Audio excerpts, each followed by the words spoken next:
About to start.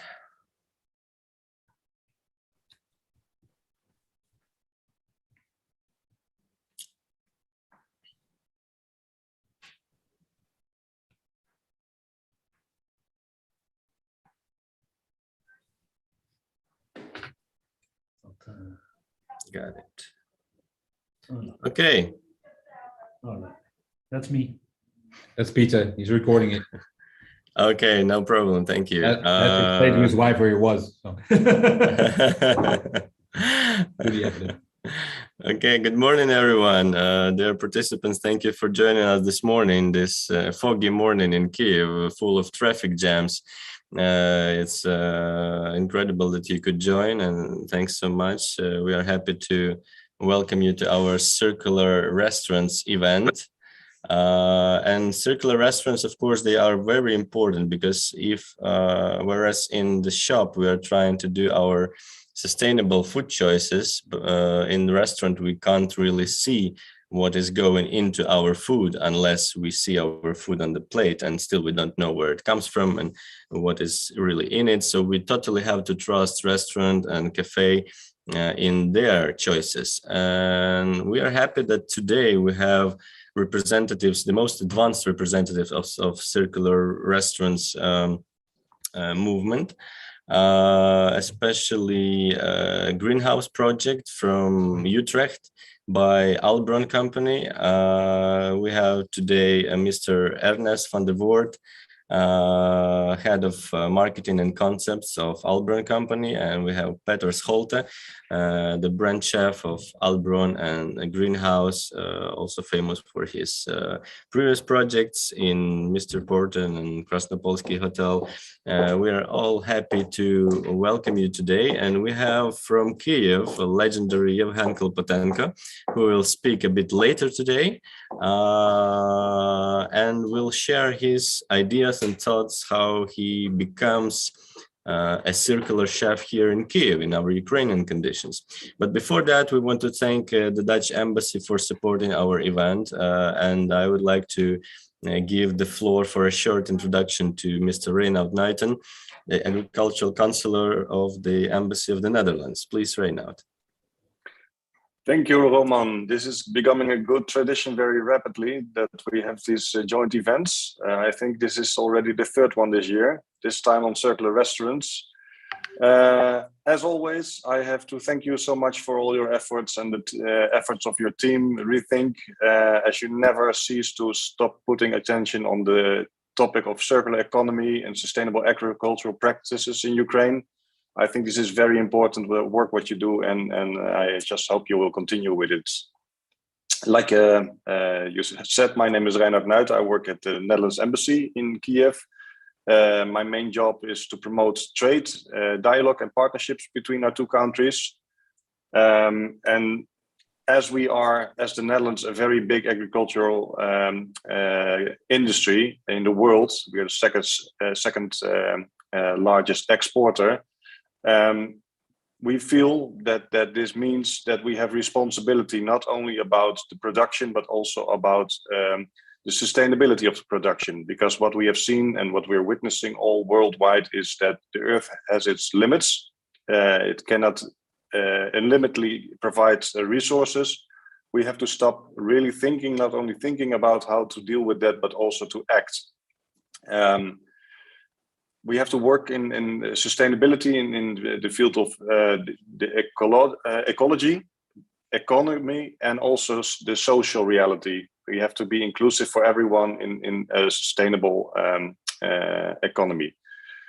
Today, the topic, like you said, is the circular HoReCa. This is SDG 12, responsible consumption and production. And you have brought two very interesting gentlemen from the Netherlands, Ernest from the Voort and Peter Scholte from the restaurant Albron.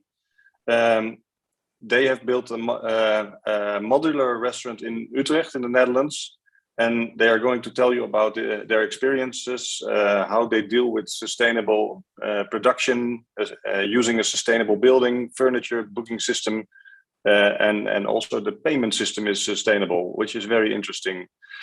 So without further ado, I would like to give the floor to the two gentlemen, and I really hope that sometime soon, somewhere in next year, maybe already, we will see something similar popping up in Kiev. Because, like you said, I live in Kiev. It will be very fun to pick the fruits of that labor. Thank you. Thank you so much, Reinout. Okay, Ernest, Peter, the floor and screen are yours, please. Thank you very much. Thank you very much. Can you see the presentation now, Roman? No? Yes, Oh, you it's can. great. Yeah. Okay, so that's cool. So thank you all very much for attending this session, and great to have the ability to share our knowledge with you on the greenhouse. My name is Ernest van der Voort. I work for Albron as the Chief Marketing Officer and also responsible for all concept development. Next to me and in the presentation as well, Peter Scholte, who worked with me on this particular project, but is also the executive development chef within my team, developing all kinds of restaurant experiences. Albron is one of the, if not the largest catering company in the Netherlands. We serve meals to 250,000 people a day in those places where people come together to work, to leisure and recreate, to get educated, or where they receive care or cure. And by doing so, we feel a large responsibility to make sure we contribute to making sure that our planet will continue to survive. And as a food provider, we in a year we say welcome to about 90 million people, serving them a meal, so we can have a large impact, and that is the motivation to do this. We'll deep dive into that a little bit more later on. It's not. Is it shifting? It's not. It never is. A second.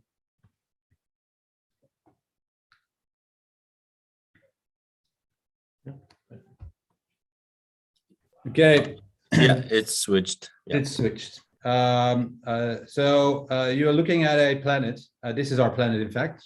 So we didn't come up with a different planet this time. This planet is our planet. And I just want to ask you to reflect on yourself. And maybe you do remember that where you were on December 13, 2015. And you might even remember at that point the world changed, because that was the date where the resolution came from the Paris Climate Conference, where all major countries in the world actually committed to reducing carbon dioxide levels in our atmosphere, which is very important to obviously provide a better living environment and reduce temperature increase on the planet. As a matter of fact, today we're, I think, 5 to 6 years beyond that. We are still discussing that topic, and it looks like that the ambitions that we stipulated there are probably not sufficient to get us there where we need to go. So that's actually happening in Glasgow as we speak, and hopefully that will bring some fruit to the table in the end, because the urgency is increasing day by day, and we all notice that as well in the weather. So you were actually there, and you probably don't remember what you were doing on the day that the world changed, or that we all said we would change the world. As at that point, the Dutch government came to a commitment on be a carbon dioxide free society by 2030, and be a circular society by 2050. And that actually was a trigger for us to ensure that we would start contributing.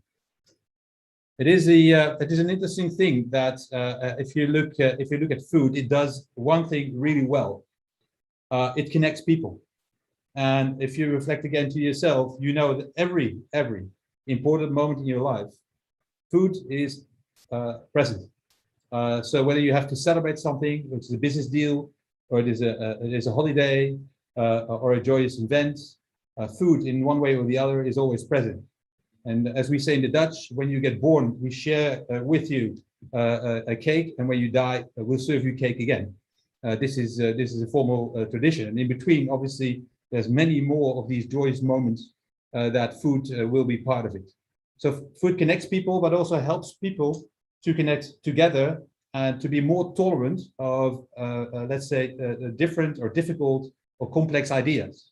So you open up a little bit at the table and accept these ideas. So we have a very strong tool at our hands, at our disposal to ensure that we give people information and that we get them engaged.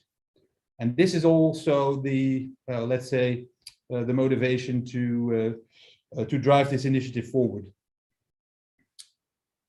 So what we set out to do is on the basis of the simply the what we call the power of food, which I just reflected on, looking to create an environment, a place, a destination where people can actually meet, where they can work together, where they can network, meet each other, and do some work together and get acquainted with each other, but also learn and debate on topics that are related to climate change, and as well as get people engaged.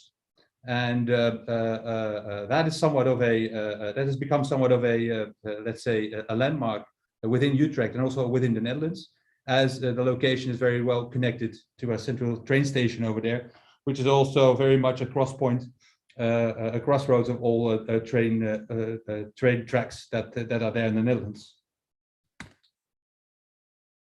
So the greenhouse is about 900 square meters on 2 floors. It holds about 200 seatings internally, 200 seats outdoors. On the 2nd floor, we have 4 meeting rooms, and we have an in-house greenhouse where we actually keep vegetables and herbs, fresh herbs. It is intended to be open to about 180,000 visitors a year, which we actually met in, if I'm correct, in 2019, just before the pandemic. Obviously, as you all know, in the pandemic, restaurants had to be closed in the Netherlands, so a greenhouse had to be closed as well. This is in the heart of the city of Utrecht, and it's been since we opened. Astonishing on what we received on media exposure, but also on popularity due to people visiting the greenhouse. So in year 2, there's a business case that lies underneath all this. In year 2, we reached a business case which we would have we wanted to reach in year 4, and so that's definitely an indication of how people are involved and engaged on the topic of circularity, and also contributes to rescuing our planet. So the ambition in general was to create sort of a circular hub, a breeding ground for everything that relates to circularity. And it sets out to be a stage for people where they can connect and share other ideas. A place also where eating and drinking always is the spark that gets people not only connected but also engaged on circularity and their role in driving circularity forward. By doing so, we also said this cannot be just an experiment. So what we tried to set out is to create a business model that can actually survive. And in order for it to be successful, the circular business case needs to be achievable. So we need to be able to reach our goals, but also needs to be feasible, which means that financially it needs to make money. So it needs to compare with any other regular business objective that we have, not only in the way we operate it. So we need to be able to operate it all the time, and we need to be able to improve it, but also it needs to make money. It needs to drive a profit in the end. If that actually works, then it's also scalable. We can actually do this in many more places. So rather than driving a sustainable initiative that is a one-off and that is limited to a specific time, we said, no, we are creating a new way of working, and within that new way of working, we try to build a scalable model so we can actually reach many, many more customers throughout the country, or even throughout the world, if that is a possibility. So this is like a cut through of the greenhouse. This is actually how it looks, how it's built, how it's being built. What you need to understand is that this was actually built on a let's say a leftover piece of the city of Utrecht behind the train station. In many cities, many larger cities in the world, train stations tend to have a back end that are somewhat let's say washed away. In Utrecht, this was also the case. So many people that weren't part of society anymore, like junkies or people, homeless people, were actually staying there. So there was a sustainable development by the local government to deliver a better place. And coming back from Paris and the Paris Agreement, they actually said, okay, we want this to be a circular place. We want this to be a circular landmark. So everything that's going to be developed in this particular spot behind the train station in Utrecht is a place where we use the theme of reusing and recycling as the major topic. And so we did. So we got a piece of ground, piece of soil, where we're actually able to build this building, and we set it out not only to be a place to meet and to greet and to enjoy, but also a living lab, a place where we can, in the upcoming 15 years, we can experiment everything in terms of circularity, in building, in using a building, but also in the field of culinary expertise. And we're learning every day on things that work, but also we're learning on things that don't work, that we fail at. And probably the things that we fail at are more interesting than the things that we exceed in. The things that actually we succeed in become new business models that we then copy to the rest of our business. Remember, we have in operation about 700 restaurants. So everything that we learn and everything that is scalable, feasible, and achievable, we can actually build a new business case on. And by doing so, circularity actually becomes a business model that drives itself. So who's this place actually for? So the user-based groups within the greenhouse, and this is I'm obviously a marketeer, so we always say if you want to be something for everybody, you are probably not something specific to anybody. And this is also the case. Nevertheless, I wanted to challenge this. So we said this needs to be a place where everybody can be. So we said this needs to be a business club for professional and corporates, people with a business purpose that are either corporately involved or as professionals related to circularity. And in general, professionals or corporates are somewhat, let's say, cautious in becoming all circular, all green. So the theme here is far more conforming, talking to each other and enriching each other's ideas and get each other interested on the topic and to hear what others are doing. Secondly, it needs to be a place where people actually meet after work or during their free time. So it needs to be somewhat of a community center. So it also needs to be there for the people in Utrecht. And so locals and residents are very welcome to be here and enjoy a great day or a great conversation together. And then, let's say, spontaneously come into contact with all kinds of circular ideas and get inspired.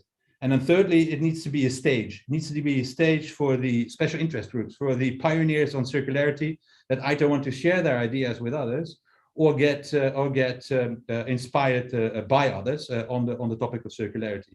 And the interesting thing is that this actually worked. So these people actually meet on different ends of the day, and so they don't conflict with each other. Just by the way we built the concept and we organized the different spaces towards each other. The connecting thing is the food or enjoying a dinner. So what I started my presentation with was that food actually connects, the power of food, and it doesn't really matter from what end you come. That in the end connects all these people. Okay, so we set out, let's say, five key DNA elements One, everything in this living lab needs to tell a story, either because it has a past, or because of the fact that it's going to make a journey into the future. Secondly, this is a restaurant. So one of the key essentials of a restaurant is that it is comfortable. So yes, it's great that it is circular, but it also needs to be a very comfortable place, a very nice place to be, and it needs to be delicious. And so we do not do any concessions to what, as a host, we believe is very important to create that connection. We also said in our culinary vision, 80% of what we serve is veggie based and 20% is meat.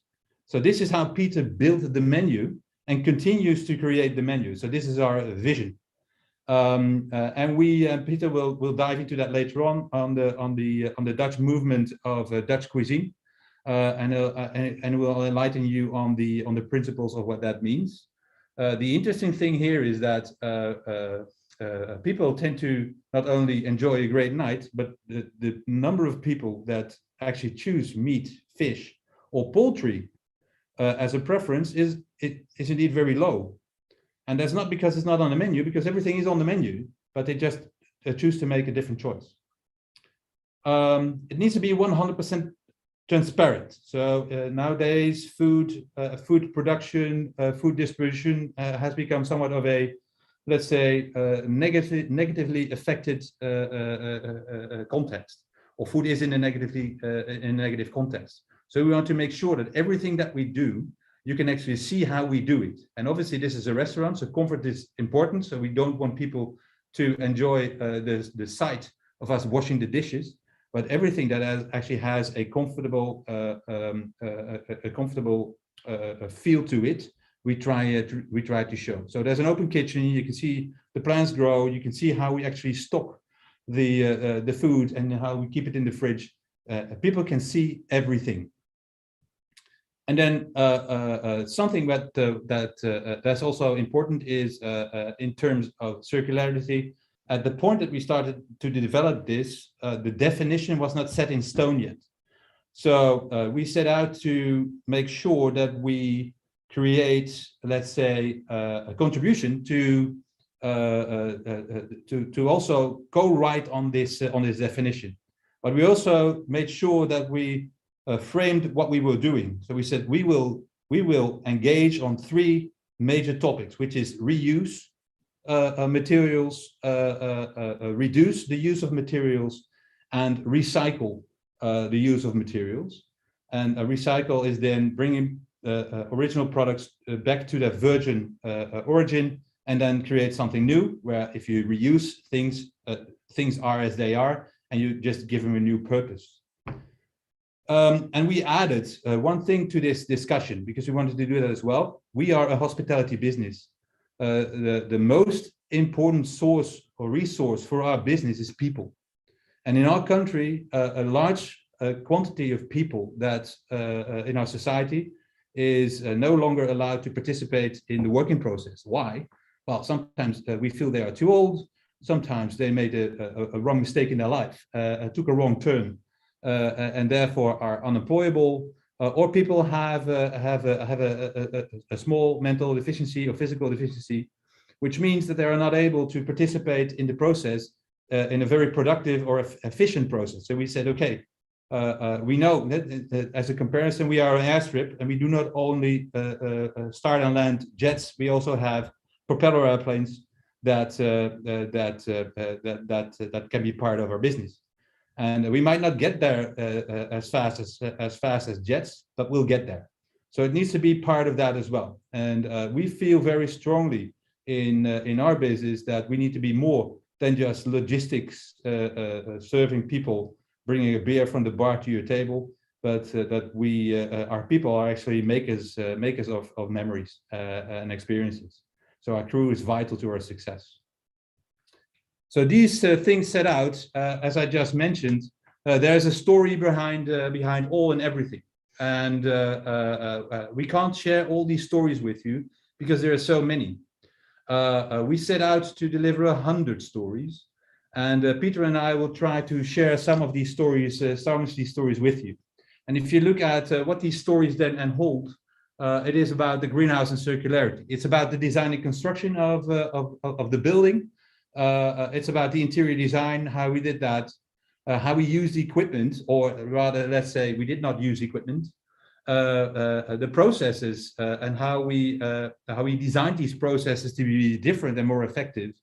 The partnerships that we engaged upon simply by doing things differently, and obviously, as I said, how can we involve our crew in the discussion on circularity? How can we actually involve people in circularity? And last but not least, nutrition and vitality. 40% of the people in the Netherlands will be obese by 2025.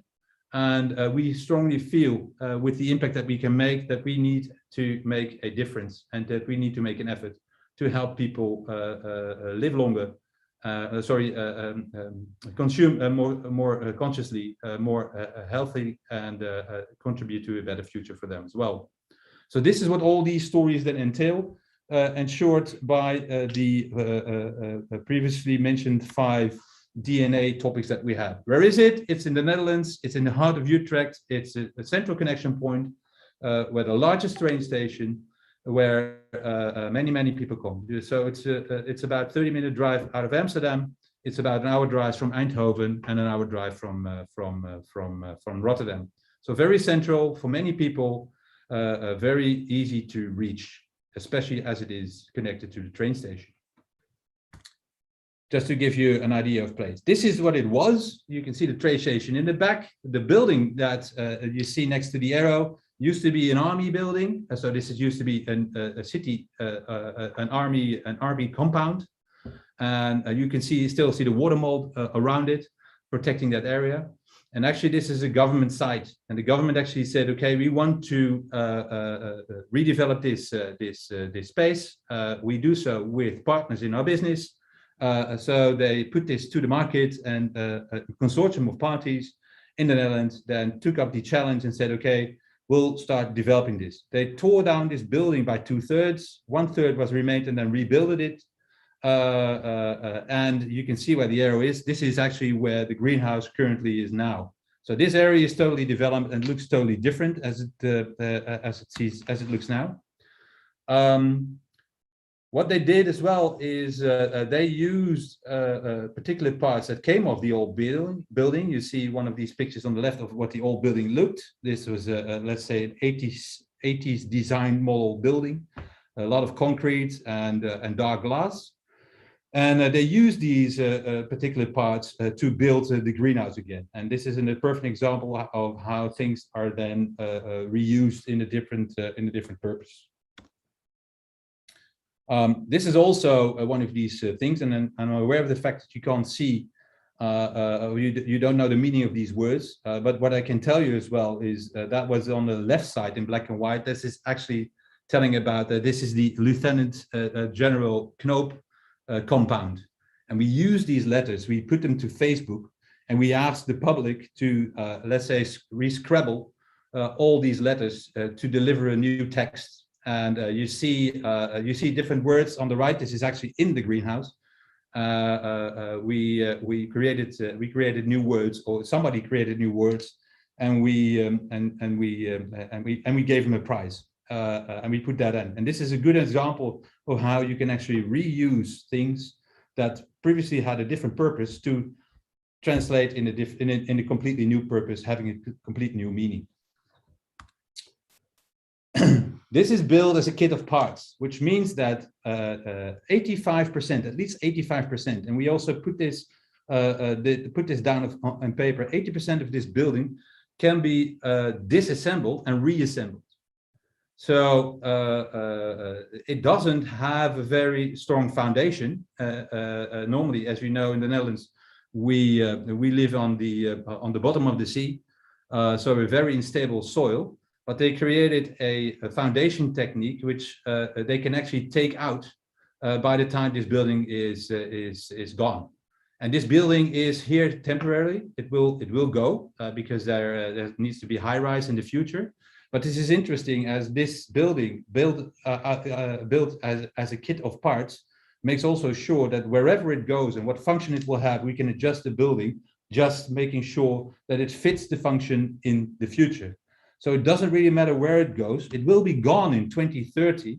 And if you've ever visited Amsterdam, you recognize the concept building on the Museum Square in Amsterdam. It can actually serve as a tourist office on the Museum Square in Amsterdam.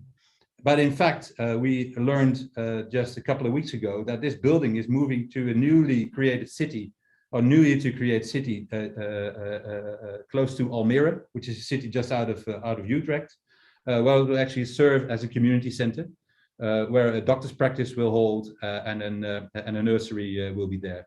So it's interesting how a restaurant building can then transform to a community building in the future. So if you look at constructing buildings, this is also very much about realizing that we should not build buildings for one function, but that we can actually build buildings, create buildings that we can adjust internally or externally to make sure that we can give it a different function in the future. And this is somewhat of a, let's say, a disrupting idea, because we're not doing that, or we weren't doing that we were not doing that before. And it's interesting as well, if you look at the picture that is before you, as the left is the concert hall of Amsterdam, which is about 150 years old. That was designed to hold these concerts, right? These classical concerts. And this is a building that can only be used for one thing. However, it's a beautiful building, so can it not be used for different things at the point that it can't be a concert hall again? Just to frame your minds a little bit. Okay, then also time for my colleague and dearest friend at this point, even who has, let's say, embarked with me on this adventure. So Peter Scholte, maybe you can tell something about the culinary vision and how we created the kitchen in general. Yeah. Thank you all for listening. Sorry. Yeah, sorry guys. Hope it's okay now. Not yet. 1 second. There's no microphone.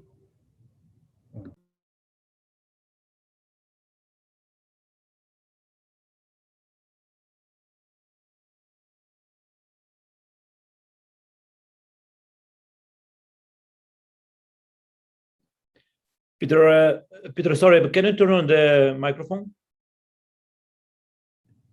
Yeah. Can you hear me now? Yeah. Yeah, great, yeah. Yeah, we're just trying to switch off the other microphone. No, the other one is switched. Like I said, we had challenges with electricity. We have solar panels on the roof. We're 100% climate neutral as building. So we looked into it, how we can make a plugless kitchen, so use less electricity. Kitchen is normally high electricity usage. We have our ovens and stuff, and we try to do things different. Now, in the picture, for example, you see me making ice cream. We use liquid nitrogen, which is leftover waste of the gasoline production. So it's minus 192. They put it in a vat instead of leaving it up to the air, and we mix it with leftover fruits that have high sugar content. You have ice cream just with a whip within a minute instead of using a machine that has to turn for an hour. Beside that, we have a beautiful pizza oven that we use leftover wood that we have from our forest company. Yeah, Forest Ministry. Yeah. Forest Ministry, thank you. And in the oven, we put pizza. We make bread, and we have high, heavy-duty pans. And we have a brand called Comeback. It's compared to Creuset, which is also cast iron. And we just make a vegetable stew in the oven, or a meat stock, or a fish stock, or a vegetable stock. And we like to use less animal proteins, so we use more vegetable proteins, and we make use of that in that oven. Because if you have the oven turned off in the evening, in daytime when we make the bread, it's 300 degrees. In the evening, the temperature goes down slowly, and then we can put in these pans and make stock overnight. And the next morning, it's still 150 degrees. Of course, we put a lid on, then the stock is beautiful. Beside that, we have an X oven. Eggs oven is kind of a barbecue oven. We all know maybe the green egg. It's a big barbecue that we put outside, but a lot of heat goes away. And in the eggs oven, there's drawers, and we put in vegetables and we roast them. And the drawer has a lid on it, so the heat stays inside the oven, which is a beautiful way of not losing too much energy that we put into the oven. The oven is done with olive pit briquette. Olive pit is a leftover product from the olive oil industry. We don't have olive oil in Holland, so it comes from Greece. But because it's waste, it's a good way of giving waste a new meaning. So this way, in the Pluckless Kitchen, we have a lot of solutions for problems that we have in this way. So less energy, more hand done. Beside that, like I said, we have a lot of leftover fruits or vegetables. We're a big agriculture nation. So we have sometimes harvest left over, and we make chutneys out of that. We put it in back jars, so we conserve them for a later purpose. So we try not to make any waste. If we serve food, of course, on the plate you will always see that people didn't finish their plate. You have some leftover food. What do we do with that? So we put it in a compost machine.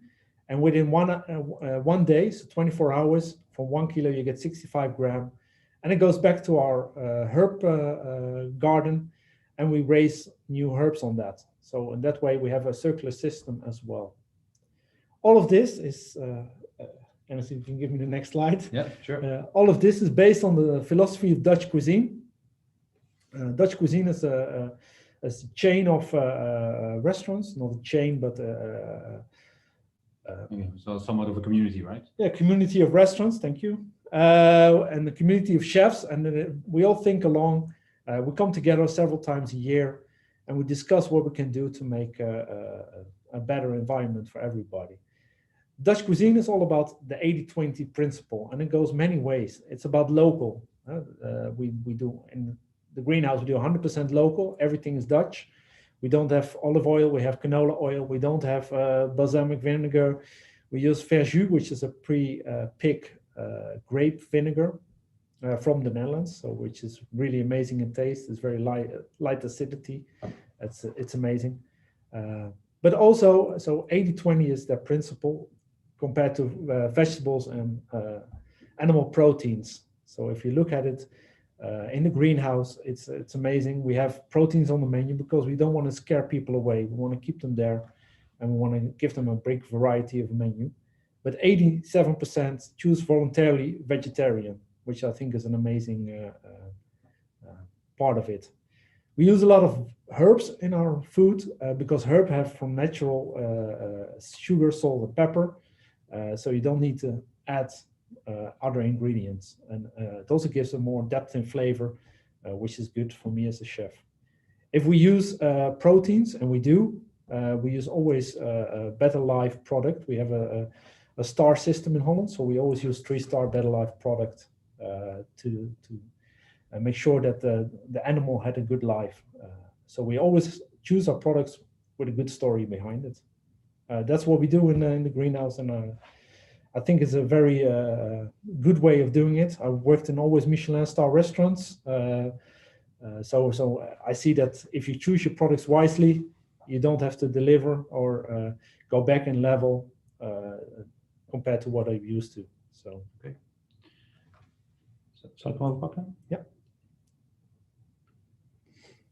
So let me pick it up again. Also being somewhat conscious of time. Sorry, Roman, because I think we're running. We're taking more time than we're supposed to do. So John, running you by the essence of what Peter is saying, that our principles of reduce, reuse, and recycle are in everything that we do. It's about how we produce, what we produce, and when we produce it, and we are very respectful and creative to doing that. And rather than going into that detail, there's one thing I really want to share with you, because this brought also some, and I'll skip one slide. We also brought some new business models to the table, and this is about the idea that we said, well, we don't want to own everything that is in this restaurant. In fact, I just want to use it and enjoy the output of it. Very simply put, everybody has a washing machine. So if I ask people, do you want a washing machine? Then everybody actually tells me, no, I don't want a washing machine. I want to wash. I don't want to do my wash every day. In fact, you want to do about 180,000 washes in your life. And so whether that machine is yours or not is irrelevant. So the idea is that what if you do not own that machine, but you buy a number of washes in your life?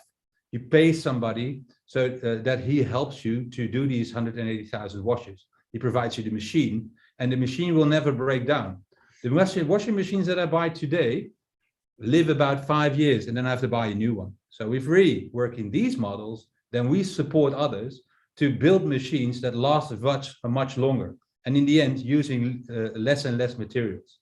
So I can share a whole story about that, but what's far more important is that I give the opportunity to some people that we work with to tell you that story. That's a short movie of 3 minutes that I'm going to share with you now. You have the sound. No, I'm afraid. No noise?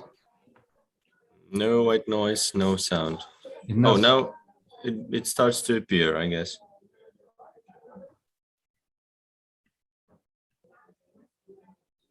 But listen, we anyway do not understand Dutch, so we will be reading anyway. I know it's in Dutch. It is subtitled. Yeah. So we see subtitles, so you don't need sound actually. Oh, yeah. So let me try and do this again.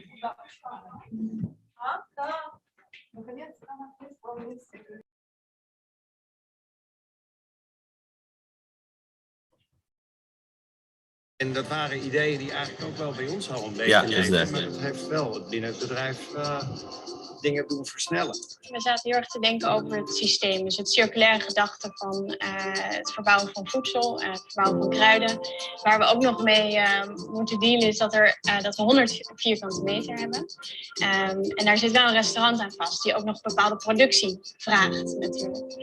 Dus je zit al meteen aan een soort rotatie te denken. En we hebben daar al lang over nagedacht.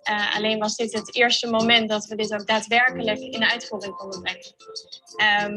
Je gaat daar een stuk verder in. Dus ontwerptechnisch denk je natuurlijk na over logistiek. Je denkt na over productie. Je denkt na over het esthetische natuurlijk ook, maar de beleving daarvan. En dat zijn allemaal aspecten die hier in de greenhouse samenkomen. En waar wij eigenlijk voor het eerst ook zeiden van wauw, dit is wel gewoon een project uit ons dromen eigenlijk. En daar kom je niet zo vaak tegen. Die switch maken naar op een andere manier denken, op een andere manier samenwerken, op een andere manier exporteren, dat is enorm. Als ik alleen al het voorbeeld aandraag, pay for use, dat ik uiteindelijk niet investeer, dat ik uiteindelijk niet lease of huur, maar dat ik onderdelen in het pand uitbesteed aan een partij. En ik betaal hem eigenlijk niet voor het gebruik daarvan, maar voor de output daarvan. Ik betaal hem voor het licht dat hij brengt in plaats van de armaturen. En dat vindt mijn organisatie ongekend. Interessant, dat heeft eigenlijk niemand op school gehad. En dat vraagt van mensen ook echt om een hele andere manier te kijken naar wat we altijd gedaan hebben, de manier waarop we dat doen. Nou, deze samenwerking is eigenlijk uniek, want we gaan iets samenstellen wat nog niet bestaat. We gaan afrekenen op basis van gebruik van licht. En niet op basis van het aanschaffen van licht. Met dat Albron, met het circulair paviljoen, voor ons, voor de inrichting, hier eigenlijk een soort stok achter de deur heeft gecreëerd. We eigenlijk met z'n allen van joh, we gaan het op een andere manier doen. Zet je ook in werking dat er heel veel andere projecten op een circulaire manier gaan uitgevoerd worden. Waar wij heel goed naar hebben gekeken in onze zoektocht bij onze toeleveranciers, is enerzijds natuurlijk waar komt het product vandaan. Hè? Dus hoe hoog is het percentage gerecycled materiaal? Maar vooral, wat kun je er in de toekomst mee? En daarmee hoef je helemaal niet in te boeten op functionaliteit of op comfort. De enige manier waarop dit werkt, dat wij af en toe de vernieuwing erin kunnen brengen, dat we ook het circulaire concept kunnen doorwisselen, is eigenlijk door te zeggen van joh, Maasdam, dan moet jij eigenaar blijven van de spullen. Een van de belangrijkste uitdagingen die we hebben is hoe gaan we de prijs nou vaststellen met elkaar. Hè? Wat kost nou het gebruik van licht? Uiteindelijk hebben we 6 pay-for-use constructies als resultaat. Een half jaar geleden vond ik het heel spannend, zeker of dit ook dan commercieel een succes zou worden.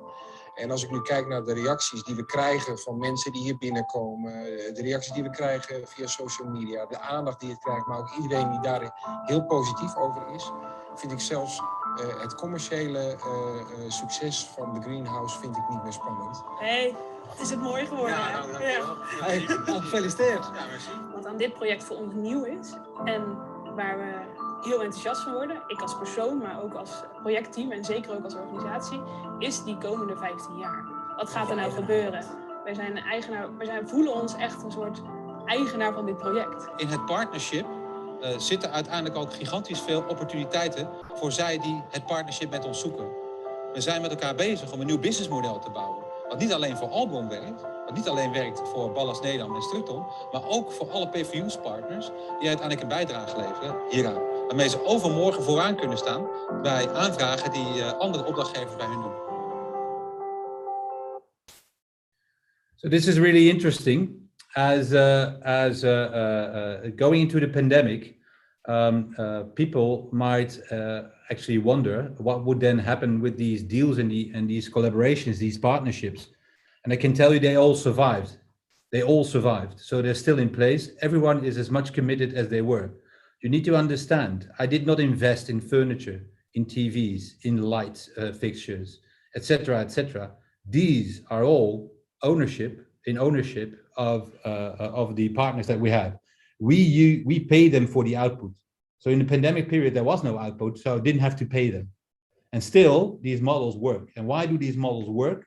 Because they tend to serve one really, really essential in doing business, and for any business, which is continuity. You need to have continuity in your business. So we committed to each other for 15 years doing business on a price, and are fully transparent. And by doing so, these new business models tend to survive even the worst crisis. So banks and accounting companies were very skeptical about these models because they don't fit their original risk models. And they visited me, we've talked to them, we connected with them, and they are all very much surprised then and also now that these models actually survive. And I am a very strong believer that in the future, we will do business in a different way. We'll find partnerships with all these parties, and we have a fit, or we have a connection, and we build business simply based on a strategic fit.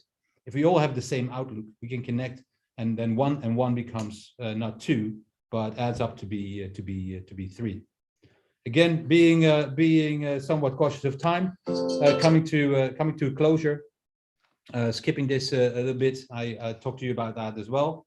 The greenhouse obviously is a living lab, as I said. We started with 100 stories and 100 experiments, but we committed as well to deliver 1,000 by the time that we leave this place in 15 years. So we are, let's say that we exclude the pandemic.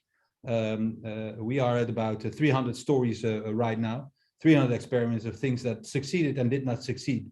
And the things that did not succeed, the things that we failed at, they are actually stepping stones for us and for others to not reinvent the wheel, but bring this forward and take these initiatives and learn from what we do. So this is right to copy. We do not protect the intelligent IP of this concept. We share this. People that want to know need to know, and this is also why we share this with you today, because we want to help others embark on this journey as well and bring this to life in their environment. So always short of time. So sorry, Roman, to take so much time. Just referring to the website, please go there, www.thegreenhouse.com. And you will actually find the website and you can actually look around. So we made a virtual journey on the English version of that. So just surf to the section about us and you will find that, and you can go wherever you want to go into the greenhouse and see what we did. And it also relates to the different stories and different experiments that we actually put in there. Some worked, some failed, but that's life. Thank you very much. Thank you very much, Ernest. Incredible story, and I hope you will be able to send to all of us an Excel sheet with all the 1,000 experiments, saying which ones worked and which ones did not, so that Yevhen and others can use it. And then we will, of course, visit you and say thank you for that. But maybe we will visit you before that, hopefully. Okay, guys, we will have discussion in the end, and quickly I'm giving the floor and screen to Mr. Klopotenko. Please, Yevhen. Thank you. Hello, everyone, and thank you for such like a story, which, you know, here in Ukraine, we should like follow you, and we will do like a lot of new ideas which you just told us. But for me, it's like quite interesting how to produce food without the electricity. You know, it's like new challenge for me, and I start to think that it's like too hard. It's too hard for my brain to understand. So in Ukraine, we are, as for me, we are not in the middle of Europe. We're just trying to be in the middle of Europe, and we're trying to follow all the new ideas. And the thing is that I opened a restaurant only 2.5 years ago. But when I was opening that, I was thinking not about the sustainability, about these problems. I was thinking only about how to make our Ukrainian cuisine famous and great, because nobody knows about that in the world. But after half a year of working, I understood that without this, without the thinking about the world, we are nothing. And I was not at the beginning. I was not creating the restaurant like 100% sustainable. I was just creating for the Ukrainian cuisine. But after half a year, I should start to change it a lot. And it was like a big problem when you didn't put in the beginning all these rules and all these things. It's hard to change when restaurant works every day. But what we are doing, first like 3 months I was telling to my personal that you should do this, and nobody listened to me, because for them they didn't understand why it's so important for the world. And then what I understood, understood that everything is begins only with the education. If you educate the people understand that is very important, and they start to do everything. They start to create new ideas how to save the world, and all the system works. So in my restaurant, I just started to do like the simplest thing. Yeah, we have a compost. We are using the woods, but we are not. We're using leftover of wood, the same in our oven, but we still have electricity oven, because for me it's like something new, like new ideas. I'm not ready for that to tell that we work without electricity. Yeah. We are working with them. We started like we start to use only Ukrainian products, and only products with the farmers, because I don't want to use the big companies which are using a lot of charcoal and a lot of different stuff which are not good for the nature. So I'm working only with the farmers, and I'm not using the olive oil even, because I'm using only Ukrainian oil, because I don't want. Because we don't have oils here or olives here, and if you use olive oil, it means that some company made it in Greece, and they, or maybe in Spain, and then they brought it here to Ukraine. So some part of fuel in the nature. So that's why we are using only products which are like 90% of our products are for 100 kilometers near the Kiev. And it's like very hard, because we did the last ingredient is chocolate. It is not Ukrainian, because we don't have chocolate, we don't have beans, but because of fermentation, I started to use a lot of fermentations, and I almost create the taste of chocolate because of the fermentations. So I took the fat, the pork fat, and I took the some fungi, and I put it together, and I add some black color, and it becomes like the taste like chocolate, and it works almost like chocolate.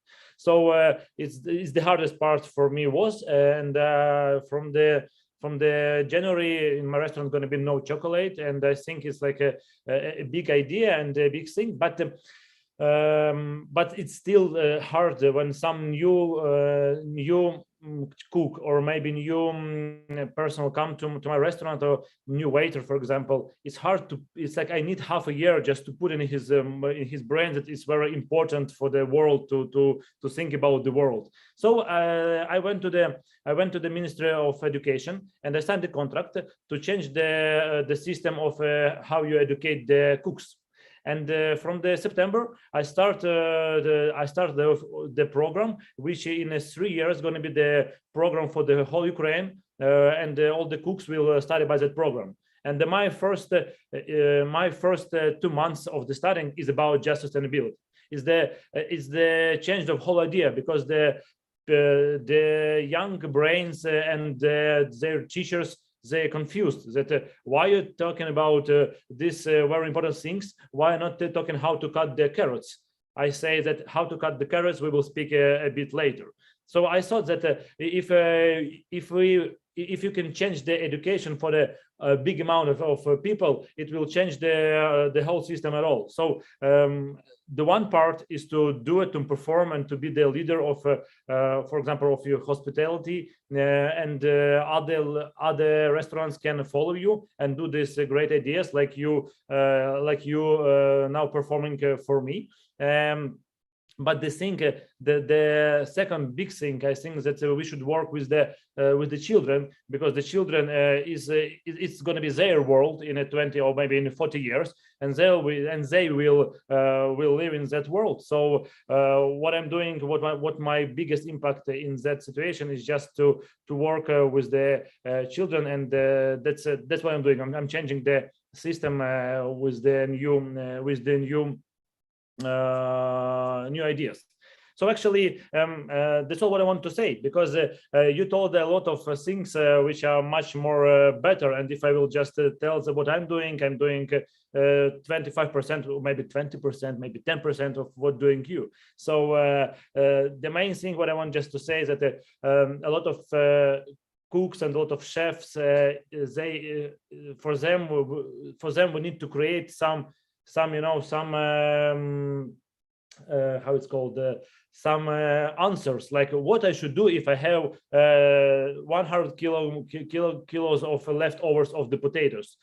To make chips, it's not too good. It's not good to make a powder. Like I should have some machine. So I think that a lot of chefs, they just simple do not understand what they should do with this leftovers, how they should organize their kitchen, how they should use everything. So the main thing is what I want to do is just to create this answers, like the answers, how you should do, how you should perform, what you should do with the leftovers, and how you should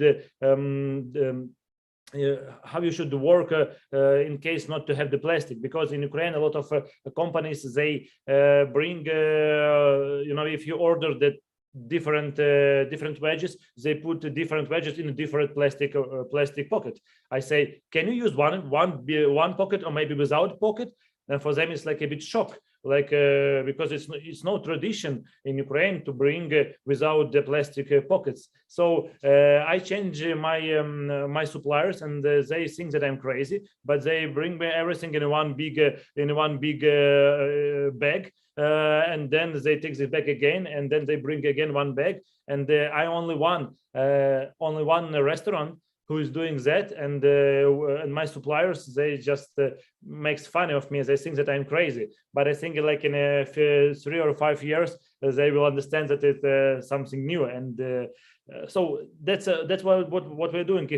If we are business and we're responsible business, we should change our suppliers and our stockholders, because just reconnection, as you said, reconnection is the main thing what will change. So I'm done. I don't want to speak more, because I can speak without end, and it's going to be bad. No, Johan, it's always good when you speak. It's always fun. Thank you very much. Thank you so much for joining and what you're doing. You are definitely the opinion leader and pioneer here. So keep inspiring others. Guys, do you have any questions? Because we are really running out of time. If you have one or two, please put them into Q&A. I have a question. You have questions to each other. Okay, go ahead. I have a question, only one question. If we're speaking about washing machine, that we should not use washing machine, or like what did you say just? But the world goes for the robots. The world is looking for the no people work, like no people doing something. But Johan, they meant ownership. So you should not own a washing machine. Of course, there must be washing machine, but you should not buy it. So you should buy any wash. That I understand. But the question is that anyway, the world brains are looking for the robots. Like everything what you do should robot do. And if a washing machine is just a small robot, so what is your thinking about? Is to go for the robot ideas good or not for the world? Thank you very much. I think it's inevitable that automation will be part of our industry. And what we need to make sure is that we always be critical to what it will deliver. So what I said, we will not compromise what we stand for: hospitality, comfort, making sure that we create that power of food, that power of hospitality, where we help people to connect. If robots or any automation can help us to do that, to serve quicker or in a more sustainable or more healthier or hygienic way, we should be open to that. And as a matter of fact, but that would be a different session. We are very, very, very intensively involved with implementing all kinds of automated processes to ensure that we can deliver better and perform better. Anything that helps to provide that connection is a good idea. Thank you very much, Ernest. We have one question from Carolina. She asks about liquid nitrogen. How do you store it so it doesn't heat? Or I would also add, so it doesn't evaporate. Is it like Duar's machine, or what is it? The liquid nitrogen, thank you for the question. The liquid nitrogen comes in a big high pressure tank that we reuse all over. So they come with a gas tank to the restaurant, and we keep it in that tank. And because of the how do you say? Because of the pressure? The buitenkant. The outside? Isolation or? Isolation. Thank you, Roman. I was looking for that word. It stays good for about 2 weeks, and then it always slowly evaporates. We can't help it. We can't stop it. Yeah. We use enough to have a new tank every week. Okay. Tank is about 40 liters. We get this nitrogen from Shell, as it is part of the production process, as they cool down their appliances with that. So for them, this is waste. For us, is a way to produce, and it is also helping us to create that unplugged kitchen. And you're also helping with that to Shell with their reporting on sustainability, I guess. That would be a good idea. Definitely. Yes. Okay. Artem, дякую for your comment. Thank you very much. So, guys, thanks so much for joining today for this brilliant conversation. We hope you inspired a lot of people, at least me, definitely, and Johan, of course. Johan will now move towards zero electricity cooking in 10 years, maybe, and he will also sell his washing machine and will start paying for washes. We will check in 1 year. Let's see. Thank you very much for joining and for your examples, Peter, Ernest, and Johan. Enjoy your day, and thank you to all participants who joined today. Thank you. Good luck. Enjoy your day. Save the world. Bye. Yeah. Bye.